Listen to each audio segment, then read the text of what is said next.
Some of history's most transformative inventions have been completely erased from memory. We are about to uncover 20 forgotten marvels that built the ancient world, from an analog computer crafted in Greece to a form of concrete that repairs itself. By the end of this journey, you will see human history not as a straight line of progress, but as a web of brilliant ideas lost and found. How did a 2,000-year-old device predict celestial events with stunning accuracy? And why was a powerful fire formula lost forever? What does it say about us that entire technologies can vanish from our collective knowledge? Recovered from a shipwreck over a century ago, the Antikythera Mechanism is a corroded bronze puzzle that continues to astonish. This intricate device, no larger than a shoebox, contains a complex assembly of interlocking gears, precisely cut by hand over 2,000 years ago.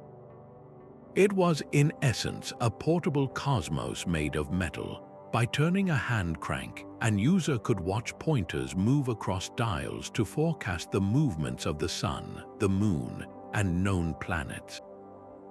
It even predicted eclipses and marked the timing of major athletic games like the Olympics. This was not just a calendar, it was a sophisticated mechanical computer modeling the heavens. For generations, scholars could not believe such technological refinement existed in the ancient world. It seemed to defy the entire timeline of human innovation. The painstaking work of researchers like Derek de Solla Price, who spent decades studying the fragile fragments, revealed a device of stunning complexity. Its very existence implies it was not a one-off miracle. It hints at a whole school of mechanics and a tradition of gear work that has since vanished. Its bronze creations likely melted down for other purposes over the centuries. The mechanism forces us to ask a difficult question. How many other marvels were lost simply because the materials they were built from were too valuable to leave intact? This single artifact shatters the myth of steady, linear progress, revealing instead a world where brilliance could flare brightly and then be extinguished for 1,000 years. It is a humbling reminder that our own technological age rests on a fragile foundation, one that can be buried by time, conflict, or simply a change in priorities. This theme of profound loss echoes in another ancient innovation, one that was literally built to last forever. Roman concrete did not just endure the centuries, it grew stronger in the face of its greatest adversary, seawater. While modern concrete crumbles within decades when exposed to the ocean, ancient Roman harbors like the one at Caesarea Maritima still stand as submerged breakwaters after 2,000 years. The Pantheon's magnificent dome, the world's largest unreinforced concrete structure, remains a testament to a formula we have never been able to replicate. For a long time, this longevity was a profound mystery. How could an ancient building material outperform the products of our own industrial age? The answer, uncovered by geologists studying core samples, lies in a beautiful chemical accident. The Romans mixed their concrete with volcanic ash and lime. When this mixture met seawater, it triggered a slow chemical reaction that formed a rare mineral called aluminous tobamorite. This crystal acts like a self-healing agent, filling in tiny cracks as they form, meaning the concrete literally repairs itself over time. This was not a designed feature, but a happy result of precise material ratios and mixing techniques honed over generations. The knowledge was so deeply embedded in Roman building culture that when the empire fragmented, the recipe vanished from living memory. Modern engineers are now racing to decode its components, hoping to give our own infrastructure a fraction of that legendary resilience. It makes you wonder what other material sciences we have overlooked, solutions to modern problems waiting in the ruins of the past. This mastery of materials finds a surprising parallel not in stone and mortar, but in the delicate art of capturing light itself. While the Romans were mastering the chemistry of stone, a discovery from a different ancient empire hints at an entirely different kind of power. In the 1930s, a strange object was unearthed near Baghdad, a simple clay jar that held a secret waiting for 2,000 years to be understood. Inside the jar, researchers found a copper cylinder and an iron rod, carefully insulated from one another with an asphalt plug. It looked unassuming, almost mundane. But when a researcher named Wilhelm Koenig reconstructed the device and filled it with an acidic liquid like vinegar, something remarkable happened. It produced a small but measurable electric current. This was the Baghdad Battery. The implications are staggering. This artifact, dating from the Parthian or Sasanian period, potentially as early as 250 years before the Common Era, appears to be a primitive galvanic cell. That is a chemical battery predating Alessandro Volta's official invention by nearly 2 millennia. The immediate question, of course, is what was it for? The most compelling theory suggests it could have been used for electroplating, perhaps to deposit a thin layer of gold or silver onto other metals for jewelry or ceremonial objects. Another possibility is that the mild electric shock was used in religious or medical rituals, a mysterious tingle that could have been interpreted as a divine sensation.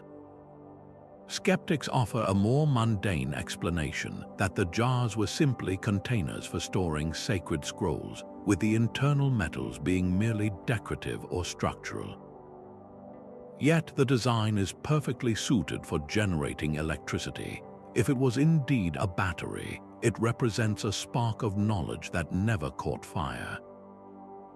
A single battery produces a very low voltage, but what if they were linked together? A bank of these cells could have created a significant charge. We have no evidence this was ever done, and that is the core of the mystery. This was a technology that seemingly led nowhere. It was an innovation born in a society that either did not fully grasp its potential or had no pressing need to develop it further. Perhaps it was a secret known only to a small group of artisans, and that knowledge was lost amid the rise and fall of empires. The Baghdad Battery forces us to confront the fact that the path of science is not a straight line. Fundamental principles can be discovered, toyed with, and then forgotten for centuries, only to be rediscovered later under different circumstances. It makes you wonder what other experiments with energy flickered briefly in the ancient world, leaving behind no trace for us to find. This exploration of forgotten power leads us to another ancient wonder, one that harnessed the energy of nature itself to create something both beautiful and terrifying. A weapon that seemed to defy the very laws of nature itself. Greek fire was the ultimate naval terror of its age. Imagine a liquid flame that water could not quench, that instead roared into a fiercer blaze upon contact with the sea. This was the Byzantine Empire's most closely guarded secret, a chemical weapon so potent it protected the great city of Constantinople for centuries. Projected through bronze siphons onto enemy ships or hurled in clay pots as grenades, the substance would cling to wood and sails, creating an inescapable inferno. Historical accounts from besieged fleets describe a nightmarish scene where the very ocean appeared to be on fire, a defensive tool that felt like a supernatural force. The exact composition was a state secret of such immense value that it was known only to a select few, perhaps even just one family. Modern chemists theorize it was a volatile cocktail of crude petroleum, quicklime, and other unknown ingredients that created its unique water-igniting properties. Yet every attempt to recreate it has fallen short. We have the general principles, but the precise formula, the artisan's touch, is gone forever. this loss speaks to a profound truth about knowledge. It is not enough to simply invent something. The context, the need, and the chain of masters to apprentices must all remain unbroken for an idea to survive. The fall of the Byzantine Empire shattered that chain, and a technology that once decided the fate of nations vanished into the fog of history.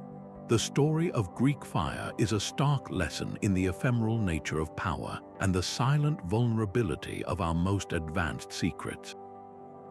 From a weapon of war that harnessed the elements, we journey to a different kind of ancient mastery, one that sought not to destroy, but to navigate the world with stunning accuracy. Even as fire and steel forged empires, a quieter revolution was taking shape in the heart of ancient China.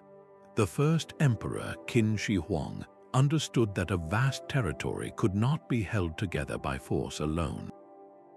His solution was not just a new law, but a new language of precision, a universal standard for measuring the world. Artisans across the land were issued bronze gauges, carefully crafted rulers that defined the exact length of a foot. Official vessels set the standard for volume, and weight measures ensured that a pound of grain was the same in every market. This was the birth of a systematic, empire-wide gauge system, a concept we take for granted today, but which was utterly revolutionary over 2,000 years ago.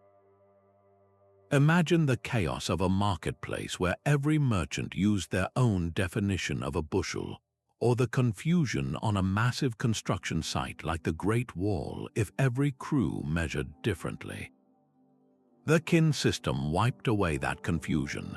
It was enforced with the full authority of the state, with inscribed decrees threatening severe penalties for anyone who used fraudulent measures. This was not merely about fairness in trade, it was the very backbone of a centralized administration. The empire could now collect taxes with brutal efficiency, knowing exactly how much grain was produced in each region. Armies could be supplied with standardized arrows that would fit any bow, and chariots built with interchangeable parts because their axles were all the same width. This meticulous consistency is visible in archaeological finds, from calibrated carts to official seals, showing a remarkable level of control that stretched across thousands of miles. This push for uniformity transformed a collection of warring states into a single, functional entity. It allowed for an unprecedented scale of engineering and economic planning, creating a stability that future Chinese dynasties would emulate for centuries.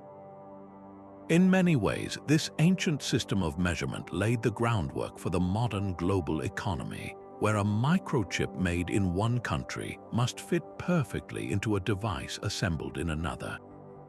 It prompts us to consider how much of our own interconnected world relies on these invisible agreements of size and scale, a legacy of order first imposed by a determined emperor.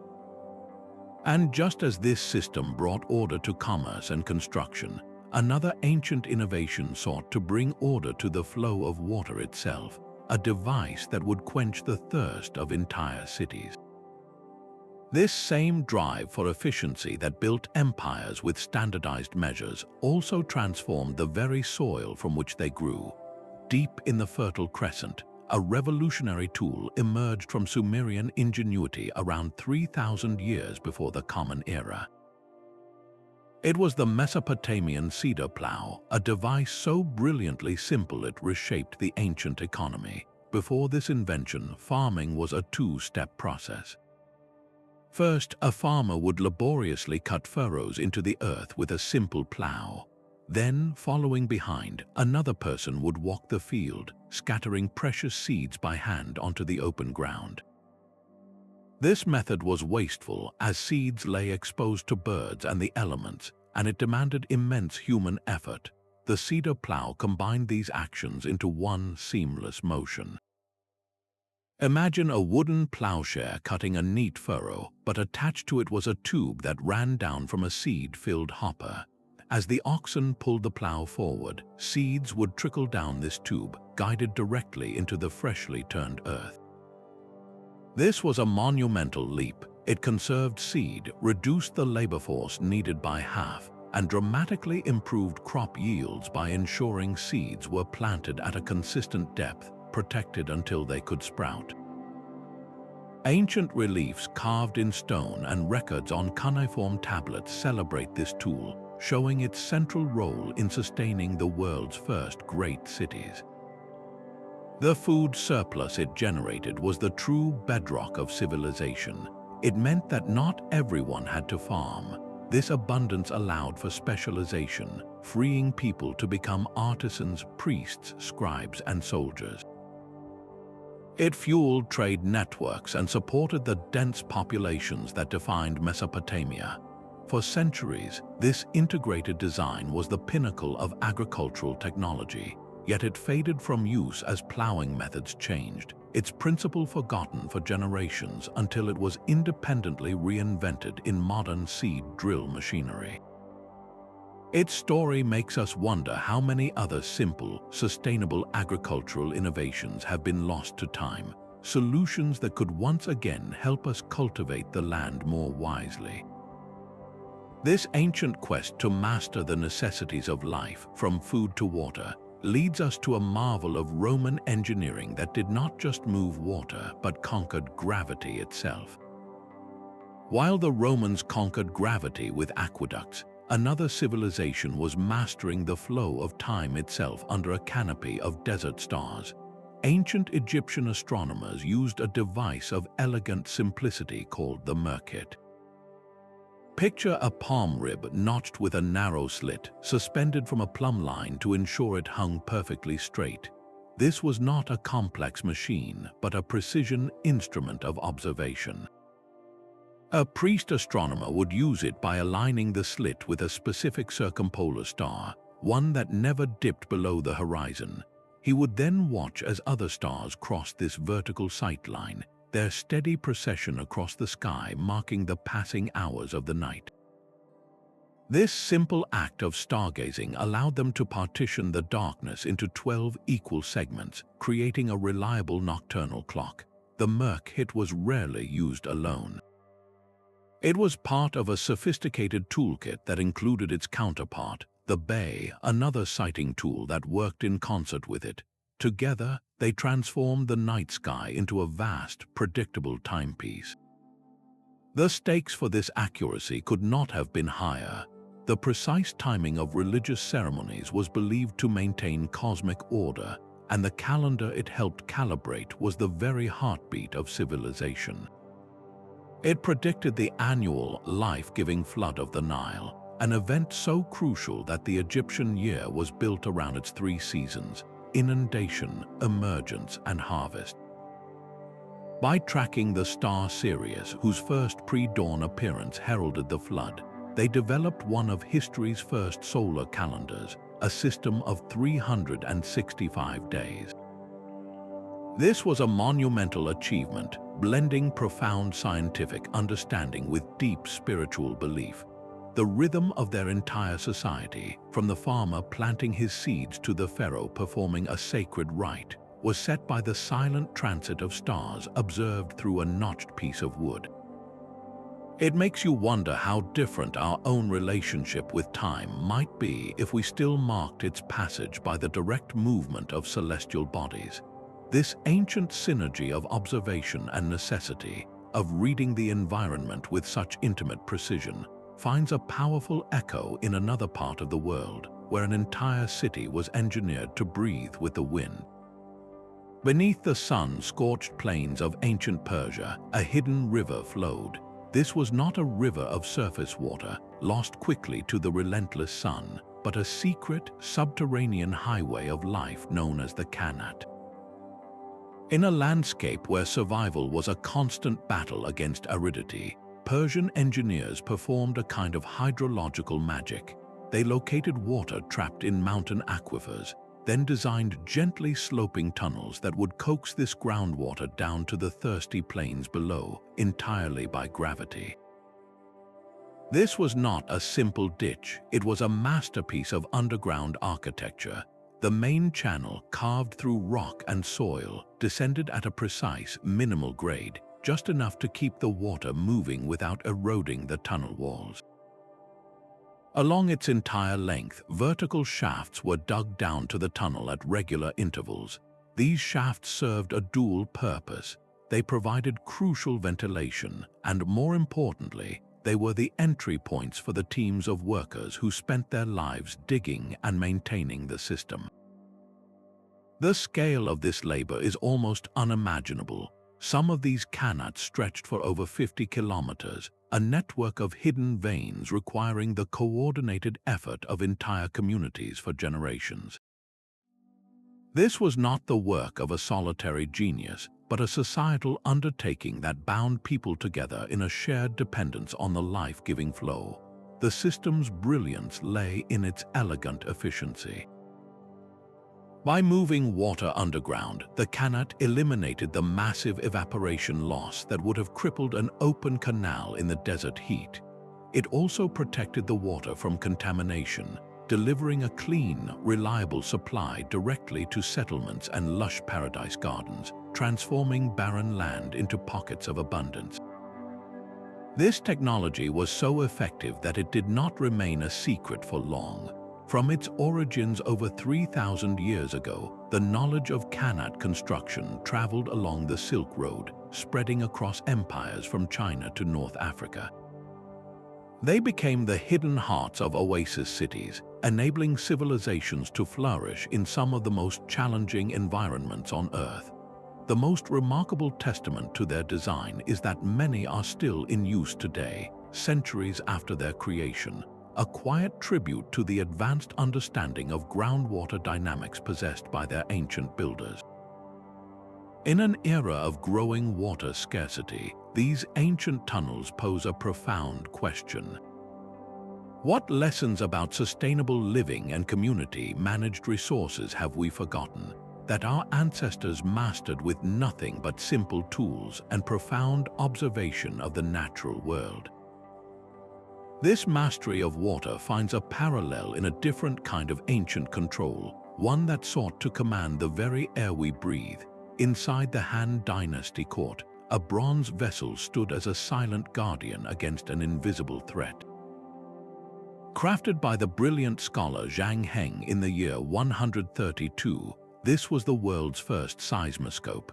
Its exterior was a work of art, 8 dragon heads poised around a central urn, each holding a bronze ball in its jaws. Below, 8 corresponding bronze frogs sat with their mouths open, waiting.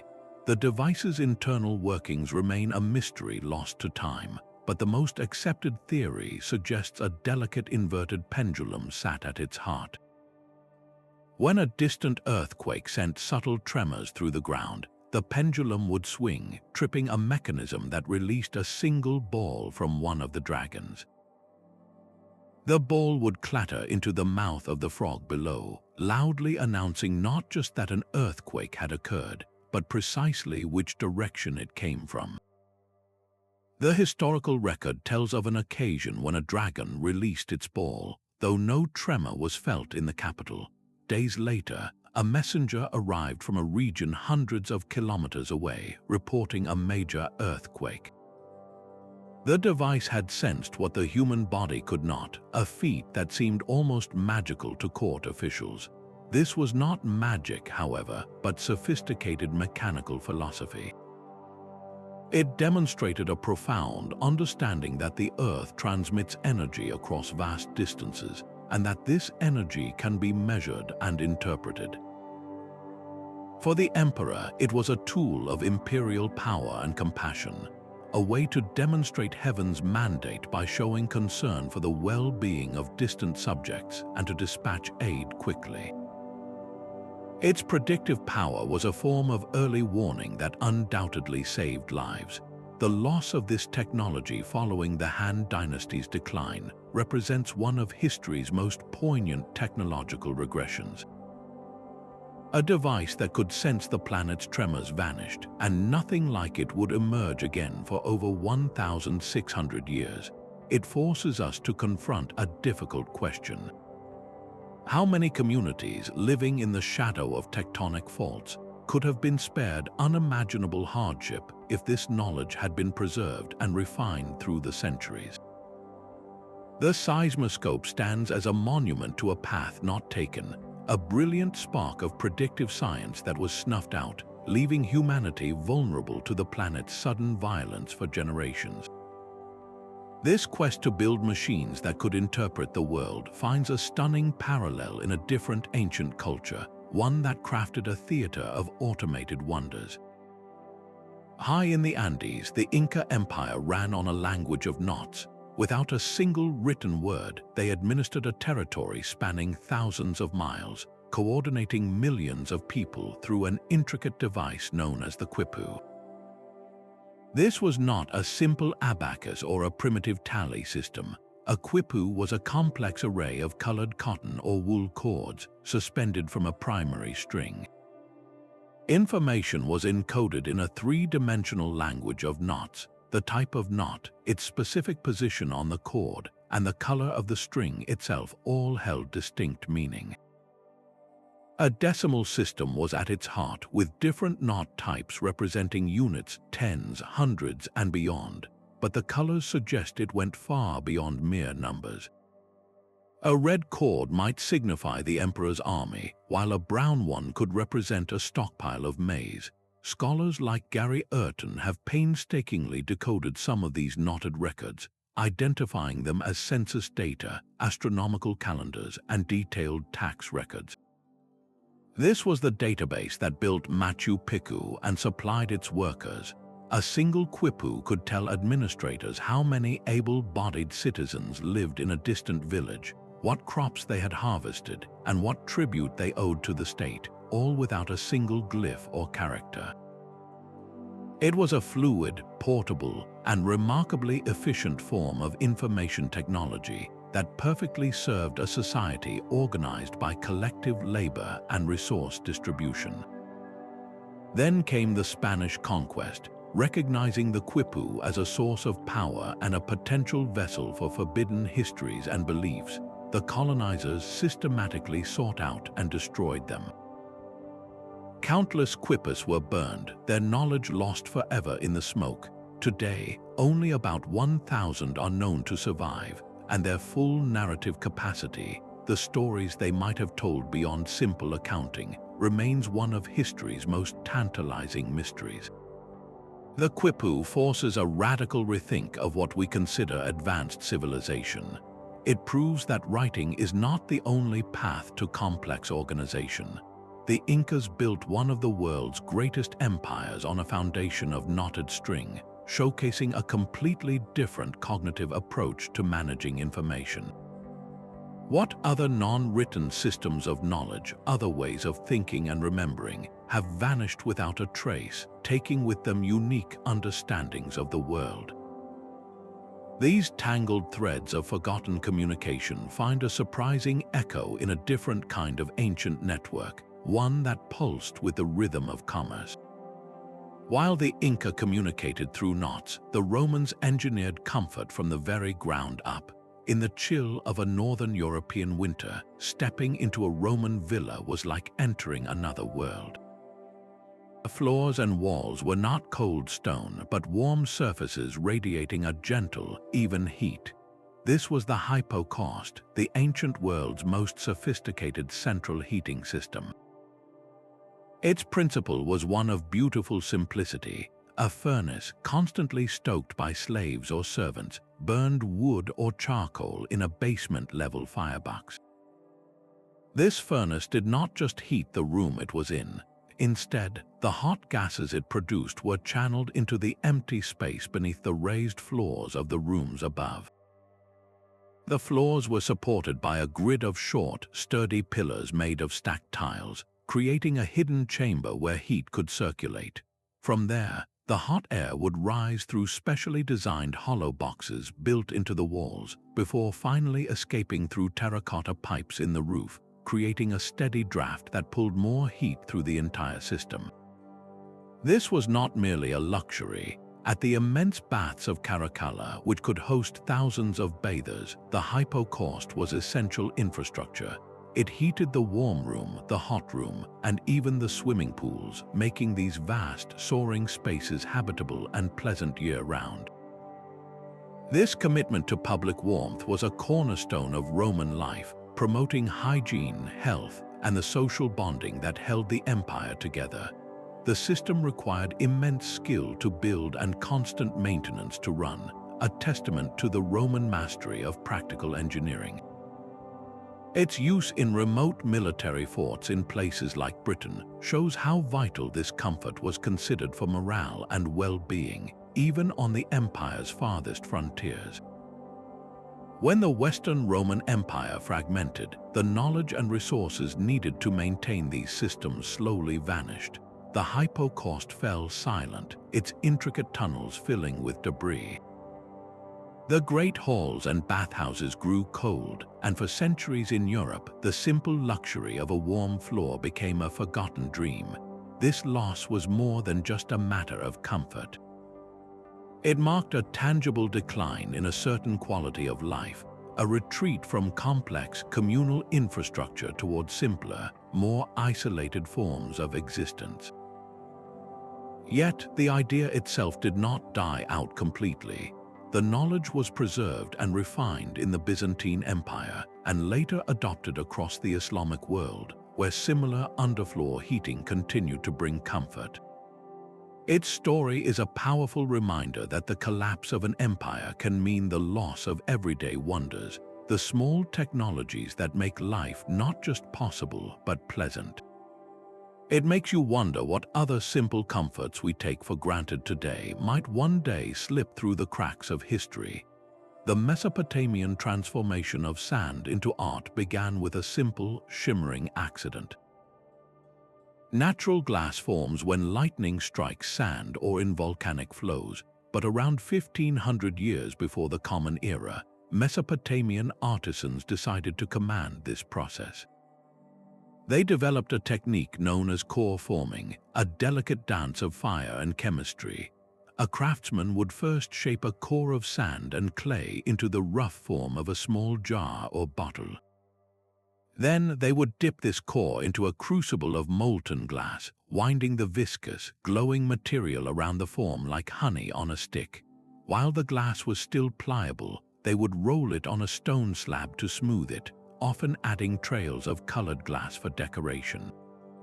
The final and most precarious step was to let the object cool slowly before carefully picking out the sandy core from the inside, leaving behind a hollow, translucent vessel. This was not a simple craft. It demanded an intimate understanding of heat. The furnace had to maintain a precise, scorching temperature to keep the glass workable without boiling it. To achieve their legendary cobalt blues and deep ambers, these early chemists experimented with metal oxides, adding cobalt or copper to the melt. The vibrant beads and delicate perfume bottles they created became coveted treasures, carried along trade routes from the palaces of Egypt to the cities of the Indus Valley. At sites like Nuzi, archaeologists have uncovered the remains of these ancient workshops, with their specialized furnaces and tools, painting a picture of a highly specialized, guild-like industry. These objects were far more than mere decorations. A gleaming blue glass vessel was a potent symbol of status and wealth, often placed in burials for the afterlife. They held precious oils and perfumes, linking the practical to the luxurious. This drive for beauty, for creating objects of desire, is what pushed the technology forward. It was a craft that required not just skill, but guarded chemical knowledge passed from master to apprentice.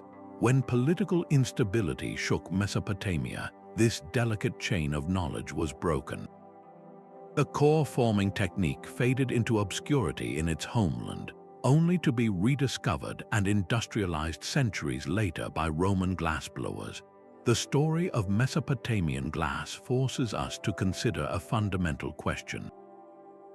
How many other technologies were born not from necessity, but from our innate desire for beauty, their secrets lost when the cultures that nurtured them fell silent. This same interplay of art and science, of transforming a raw material into something both useful and wondrous, finds a stunning parallel in the next forgotten wonder. A blade forged from Indian Wootz steel did not just cut, it seemed to sing. Originating in South India over 2,300 years ago, this was not ordinary metal. It began its life in a sealed clay crucible, where skilled smiths would melt iron together with carbon-rich materials like specific leaves and wood.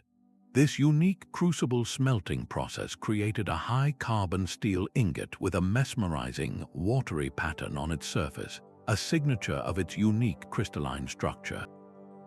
This raw material was then traded along the Silk Road, finding its way to the forges of Damascus.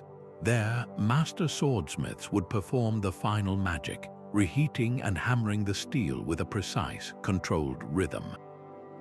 They were not just shaping the blade, they were aligning nanoscale structures within the metal, creating a matrix of super-hard carbide in a softer, more flexible steel background. The result was the legendary Damascus sword, a weapon of almost mythical performance. Historical accounts, perhaps embellished by awe, claimed it could slice a silk scarf floating in the air or cleave another sword in two. Its resilience and razor-sharp edge were unmatched for centuries. This was a perfect fusion of empirical science and artistic tradition, a recipe passed down through generations within families of smiths. The knowledge was not written down in manuals but lived in the rhythm of the hammer and the color of the glowing steel. The decline of Wootz is a story of broken chains. With colonial disruptions to traditional trade and craft, and the eventual shift to faster, industrial steel production, the precise methods were lost by the 18th century. The last masters passed away, taking their secrets with them. Modern metallurgists use electron microscopes to study ancient Wootz samples, trying to reverse engineer the process that created its legendary properties.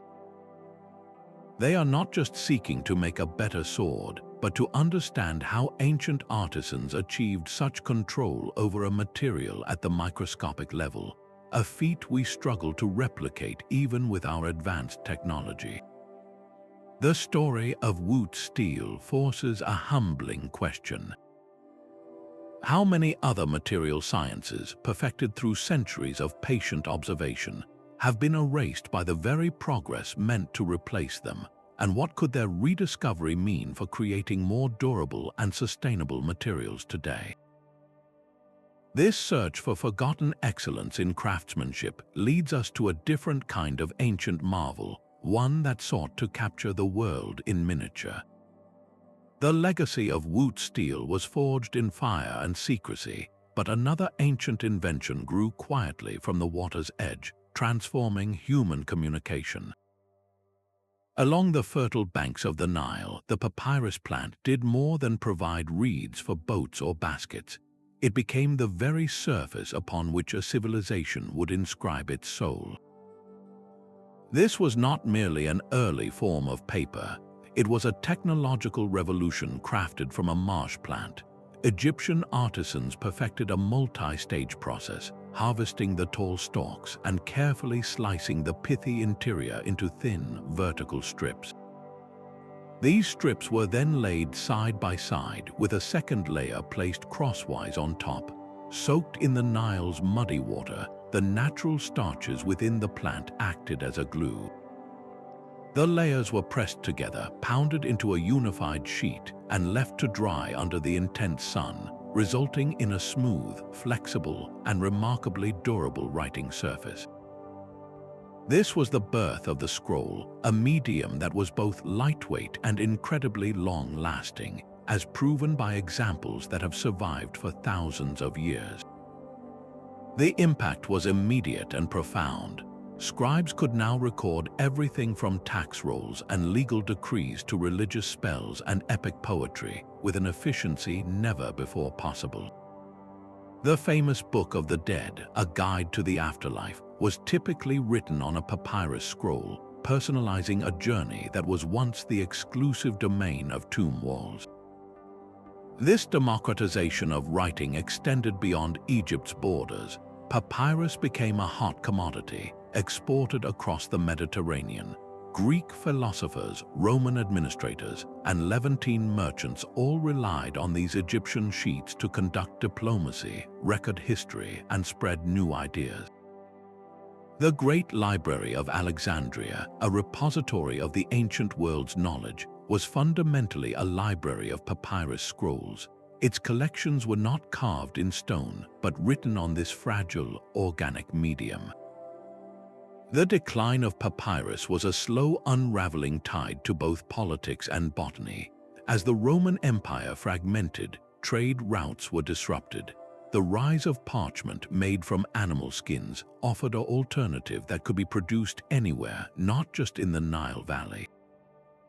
Then, with the Arab conquests of Egypt, the secret of papermaking arrived from China, a technology that was cheaper and easier to mass produce.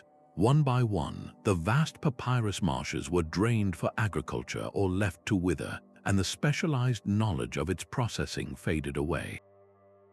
Today, we only know this technology from a handful of scrolls preserved by absolute chance in the dry, sealed tombs of Egypt. The loss of papyrus reveals a profound truth about the technologies we take for granted. They are deeply interdependent, relying on a stable environment, a consistent demand, and an unbroken chain of artisans to sustain them. When one link in that chain breaks, an entire industry can vanish, taking with it a piece of our shared history. It prompts us to consider what ubiquitous materials in our own digital age, from specific plastics to rare earth metals, might one day become the forgotten papyrus of the future. This written legacy, captured on delicate reeds, connects us to a different form of ancient expression, one that was not written at all, but woven with incredible precision. A bronze sphere hisses to life, spinning with a force drawn from boiling water. This was the Aeolipile, a device described by Hero of Alexandria in the 1st century. Mounted atop a heated kettle, the hollow sphere had two bent nozzles protruding from its sides. As the water boiled, steam surged through pipes into the sphere, escaping through these nozzles in powerful jets. The equal and opposite thrust from these jets set the entire sphere spinning, a mesmerizing dance of metal and vapor. It was, in principle, a working steam engine, a tangible demonstration of jet propulsion crafted over 1,900 years ago. Yet this brilliant invention was never used to grind grain or pump water. Historical accounts suggest it was a temple wonder, a philosophical toy meant to inspire awe and demonstrate the power of nature's principles to students. Hero's own writings are filled with such automata, from mechanical theaters to self-opening temple doors, all showcasing a sophisticated grasp of pneumatics and mechanics. The potential was clearly there, understood, and even documented. So why did this spark of steam power fail to ignite an industrial revolution in the ancient world? The answer likely lies not in a lack of capability, but in a lack of need. In an economy underpinned by widespread manual labor, the incentive to invest in and develop complex steam-driven machinery was minimal. The cost of building and maintaining such devices for practical tasks would have far outweighed the cost of human labor. It was a solution in search of a problem. Modern reconstructions prove the Aeolipile worked exactly as Hero described, a fact that only deepens the historical mystery. It forces us to confront a difficult truth about innovation. A brilliant idea alone is not enough. It requires the right social and economic conditions to flourish, a fertile ground where its potential can be recognized and harnessed. How many other transformative technologies have flickered into existence, only to be dismissed as curiosities because the world was not yet ready for them? The spinning sphere of the Aeolipile represents a path not taken, a whisper of an alternate history where antiquity harnessed the power of steam. This reflection on untapped potential carries us forward to another device, one that captured the wind itself to serve a pressing human need. High above the jungle floor, the Maya built their temples to touch the sky. They achieved this without the rounded perfection of the Roman arch, developing instead a uniquely American solution known as the Corbeled arch. Picture two stone walls rising in parallel, but as they climb, each new layer of stone is placed slightly inward, cantilevering over the one below. This gradual inward stepping continues until the two sides finally meet at the top, forming a narrow, triangular vault that seems to claw its way upward. It is a structure of immense tension and compression, where every stone is locked in a delicate dance of gravitational force. At magnificent sites like Palenque, this technique allowed Maya engineers to create stunningly spacious rooms and multi-story palaces, all without a single drop of mortar or the use of metal tools to shape their limestone blocks. The stability came from perfect precision. Each stone had to be cut at an exact angle, its weight and the weight of all the stones above it calculated by experience and intuition. This was not a theoretical geometry learned from scrolls, but an empirical physics mastered over generations of builders who passed down their knowledge through practice. The result was architecture that was perfectly adapted to its environment. The steep pitch of the Corbeled vault efficiently shed the torrential rains of the tropical climate, while its inherent stability helped the structures withstand the tremors of an active seismic region. While a Roman arch could span a wide river, the Mayan version was limited to narrower openings, a constraint that the Maya architects turned into a signature aesthetic of towering, narrow doorways and intimate, powerful chambers. This was not a failed attempt at a true arch, but a brilliant, independent answer to the same fundamental question: how do you hold a roof over your head with stone? Its legacy lived on in the grand buildings of later cultures like the Aztecs, a testament to its effectiveness. Yet, with the arrival of Spanish colonizers and the devastating collapse of Maya society, the specialized knowledge required for this intricate stonework faded into the jungle. The Corbeled arch stands as a powerful reminder that human ingenuity is not a single path, but a vast forest of divergent solutions. Different environments and different cultural needs will inevitably give rise to different forms of genius, each one perfectly tailored to its time and place. This principle of building with what is available, of crafting elegance from local materials, finds a beautiful expression in our next invention, a network of communication that spanned a continent without a single written word. A simple loop of metal or wood, the Chinese stirrup, fundamentally rewrote the rules of combat. Appearing around the 3rd century, this unassuming device did far more than just help a rider mount up. It provided a stable platform, a foundation of leverage that transformed a soldier on horseback from a precarious passenger into a unified fighting force. With his feet securely anchored, a rider could stand in the saddle, twist at the waist, and put the full force of his body behind a spear thrust or a sword swing.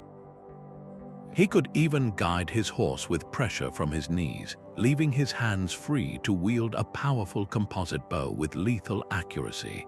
This was the birth of the true mounted archer, a warrior who could unleash a storm of arrows while moving at a full gallop.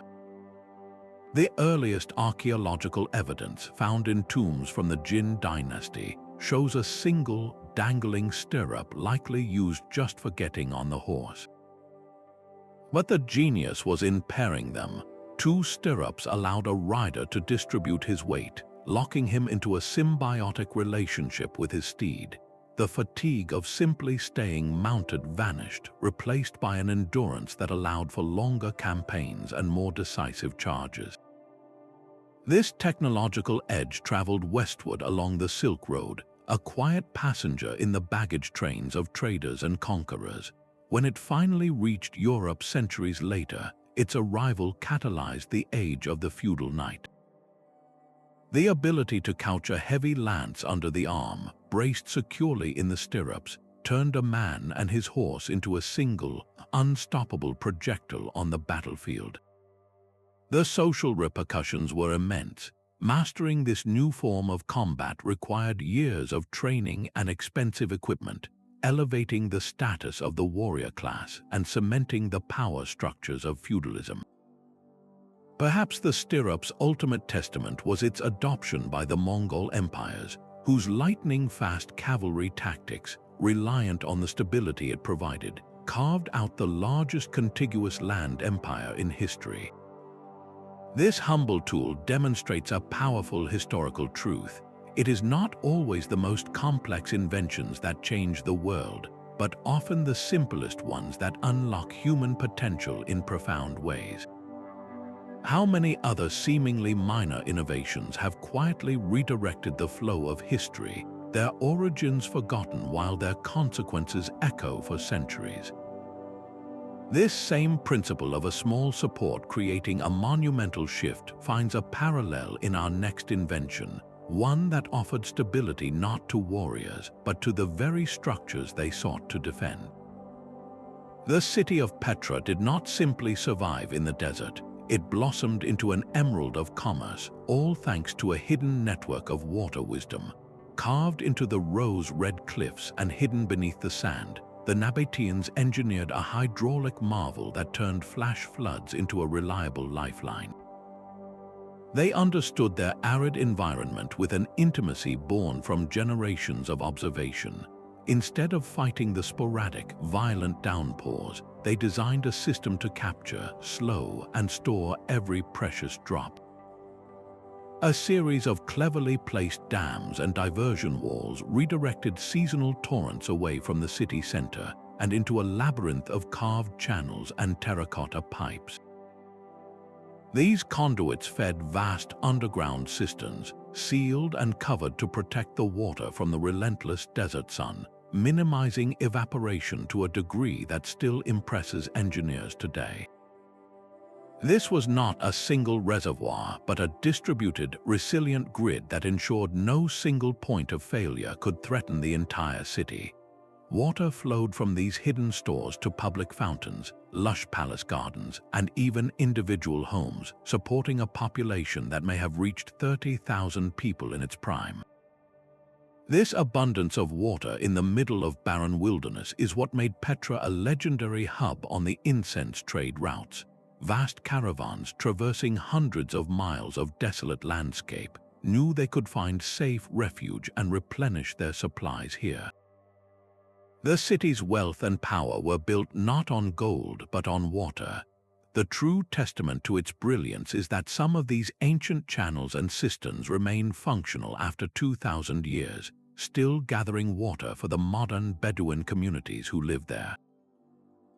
The loss of this knowledge was a slow process. After Roman annexation, the focus shifted to larger, centralized imperial projects, and the delicate, localized knowledge of the Nabatean hydrologists was no longer passed down.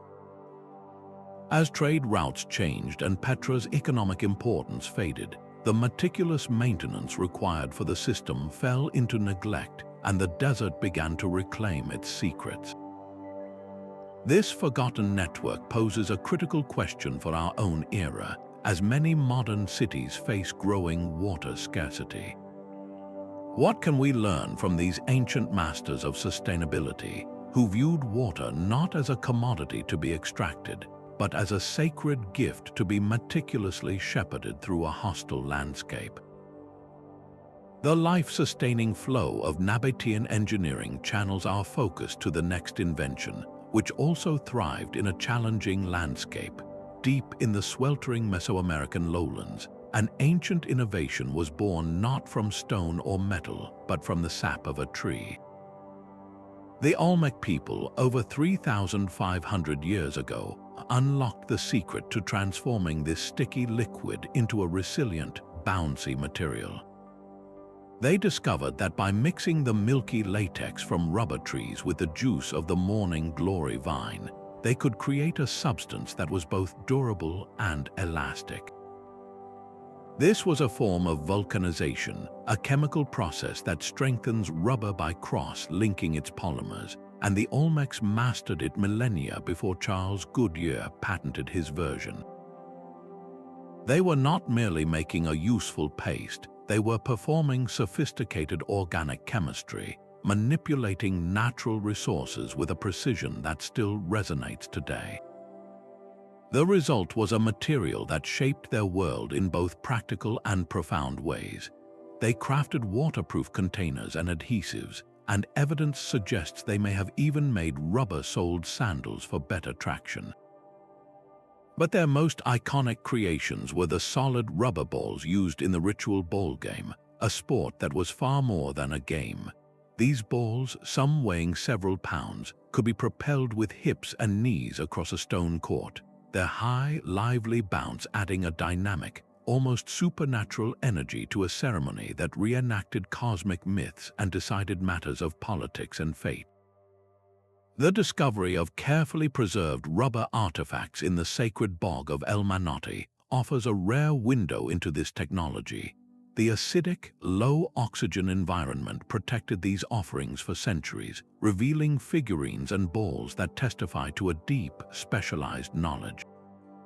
This was not a chance discovery, but a refined technology that was passed down and enhanced by subsequent cultures like the Maya and the Aztec. Yet, this entire branch of material science was severed by European contact.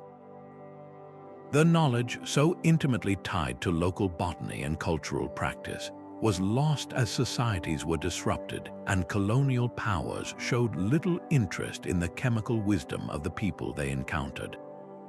Rubber had to be rediscovered as a novelty in the 19th century, its ancient American origins largely forgotten. The story of Olmec rubber forces a fundamental question. How many other indigenous technologies born from a deep, generational understanding of a specific environment have been erased from the historical record?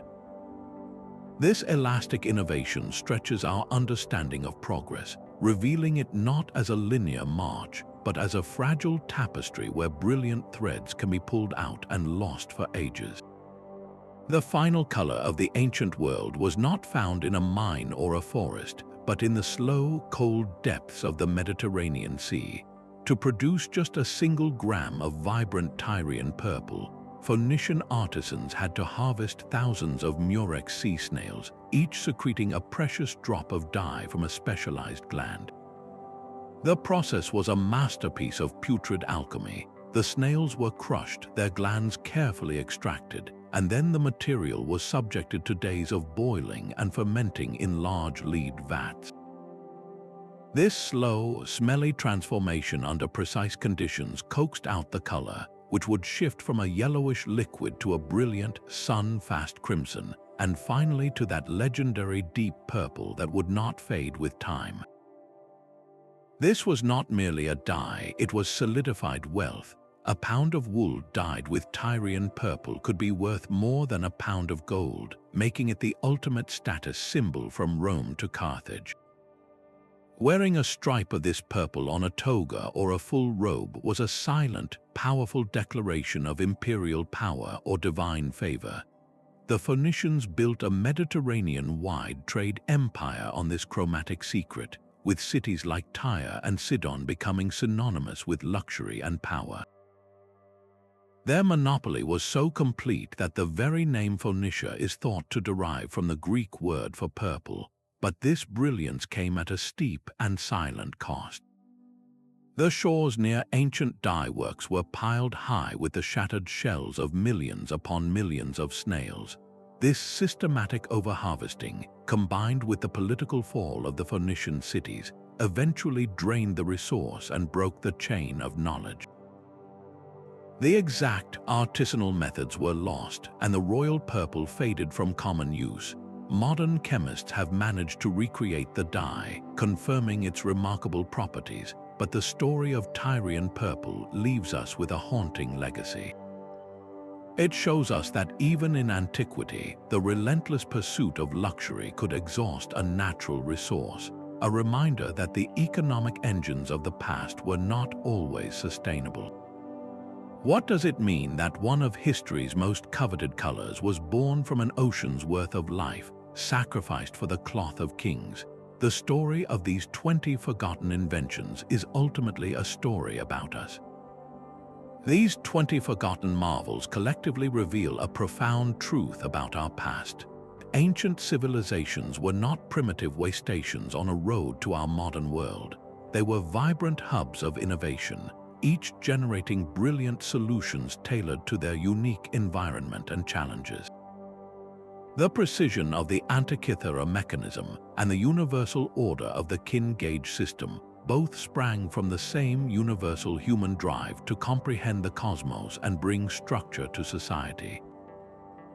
These inventions were not isolated flashes of genius, but the products of sustained cultural investment and a deep desire to improve the human condition through technology.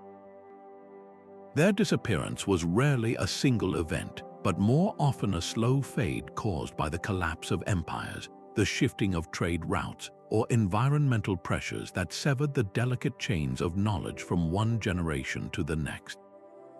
Yet, the legacy of these ideas persists in subtle, powerful ways. The self-healing chemistry of Roman concrete now inspires modern researchers to develop more sustainable building materials. The complex information system of the Quipu forces us to expand our very definition of writing and data storage. Ancient Nabatean water management offers lessons in resilience for our own era of climate uncertainty. This is not lost knowledge, but knowledge that has been woven into the fabric of later advancements, often without our realizing it. By studying these forgotten paths, we gain a far richer, more nuanced view of history. It is not a simple, linear march of progress, but a sprawling web of interconnected discoveries, dead ends, and rediscoveries across cultures and millennia. This broader perspective encourages us to look for innovation in unexpected places and to value the diverse forms that genius can take, from the knotted strings of the Andes to the elastic sap of Mesoamerica. It leads us to a final, crucial question. In our own age of rapid technological change and digital fragility, how can we actively work to ensure that today's breakthroughs, from complex algorithms to sustainable energy solutions, do not suffer the same fate of being lost to future generations?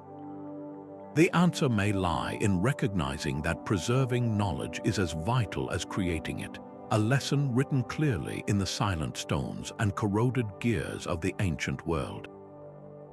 Our journey through these 20 forgotten marvels reveals a stunning tapestry of human ingenuity woven across continents and centuries, from the portable cosmos of the Antikythera mechanism to the self-healing concrete of Rome, and from the resilient water networks of Petra to the revolutionary Stirrup of China. Each invention was a profound response to its time and place. We have witnessed how a simple device like the Seismoscope could predict planetary tremors, and how a humble loop of metal could reshape the very structure of feudal society. The loss of technologies like Greek fire stands as a stark reminder that knowledge is not a permanent possession, but a flame that must be carefully tended and passed from one generation to the next. These stories collectively dismantle the myth of linear progress, revealing instead a history of brilliant sparks, some igniting lasting change while others flickered out, waiting to be rediscovered. This legacy invites us to look at our own technological age with fresh eyes. The quest for more durable materials, more sustainable water systems, and more resilient forms of communication often finds its inspiration in these ancient solutions. They teach us that innovation is not always about inventing something entirely new, but sometimes about recovering a profound wisdom that was there all along. As you reflect on this exploration, which of these forgotten wonders resonated most deeply with you? Was it the intricate gearwork of an ancient computer or the silent, enduring strength of a concrete harbor? Share your thoughts in the comments, and if this journey into the past has sparked your curiosity, consider subscribing for more deep dives into the mysteries that shape our world.